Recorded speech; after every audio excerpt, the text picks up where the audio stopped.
So we're talking about shoulder external rotation isometrics. And so there's a number of ways we can do this in a number of positions, and so we're going to review a bunch of them. So when we talk about isometrics, a lot of times we're talking about positional isometrics, and so you can pick a position, and the shoulder, as far as external rotation, it can change depending on where you put your arm in space or where you position your elbow in space. And so commonly we see people will go ahead and do an isometric at neutral flexion and then 90 degrees of external rotation and isometric here, which is a fine position. And so in this case, we anchor a band, we stand here, and we'll hold that isometric for a period of time depending on where you're at with your therapy or your training. We can change the amount of external rotation. And so if we do end range external rotation, as opposed to standing now still 90 degrees to the band, we can face a little bit more towards the anchor point. And so the line of pull is going to be trying to pull my arm back into internal rotation. We can also now go into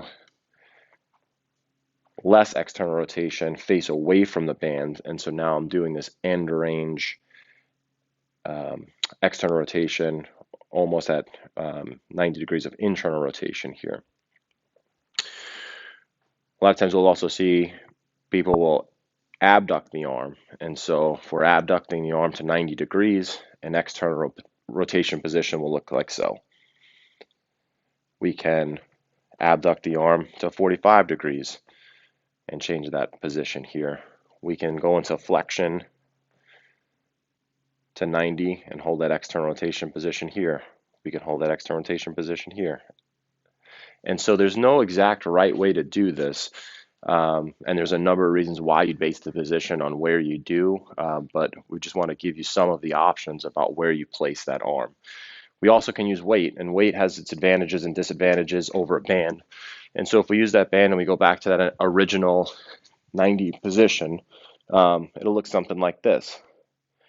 But if we wanted to get more end range external rotation in this neutral position, we'd have to go a little bit more towards your belly and then fight to keep that rotation up this way. Or if we wanted to do more of this position, we can fight in this position. We also can work on those abduction angles by laying on your belly and holding like so, or holding with a weight like so.